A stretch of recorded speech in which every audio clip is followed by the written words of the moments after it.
මොකද කරන්නේ? ඉතින් පැරට්ටලි කුරුසෙටියක් හැදුවා. ඉතින් අඳුරේ පොඩි අයිඩියා එකක් ආවා පැරට්ටලි කුරුසෙටියක් හදන්න ඕන කියලා. ඉතින් පැරට්ටු තියෙන හින්දා වැඩේ පටන් ගත්තා. ඉතින් හිතුවට වැඩි සාර්ථකව ආවා. දැන් කෑලි දෙකේ පුටුව තමයි හදාගෙන යන්නේ. ඉතින් තලි පුටුව හදලා ඉවරයි.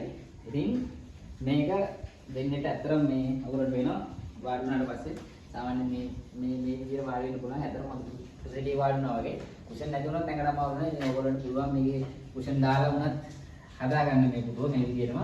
බරාතින් කිව්වොත් අයිය නම් හොඳයි. සුපිරියර් තියෙනවා අයිය. ඉතින් මම මේ පුටුවට ඉඳන් කතා කරන්නම්. දැන් සාමාන්‍යයෙන් කුරුසෙටියක් ගන්න ගියොත් රුපියල් 25000 30000 400000 වගේ යනවා ලොකු කුරුසෙටියක් ගන්න ගියොත්. ඉතින් මේ වගේ අඩුවල කුරුසෙටියක් හදාගන්න අපිට කියන්නේ දෙකළු වෙලා.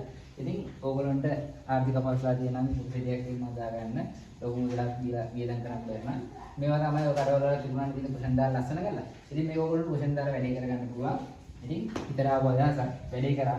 ඕගොල්ලොත් කැමති නම් මට සහයෝගයක් දීලා මේ වගේ දෙයක් හදාගන්න. අපි වෙයිටර් කතා කරන්න, වෙන නම්බර් ගන්න, අපිට කතා කරන්න. එහෙනම් හැමෝටම ජය වේවා. මේ වගේ ටැලන්ට් ලින්ක් කරන තව නිර්මාණ බලා ගන්නවා නම් අපි වෙයිටර් ෆලෝ කරලා දියන්නේ. එහෙනම් හැමෝටම ජය වේවා.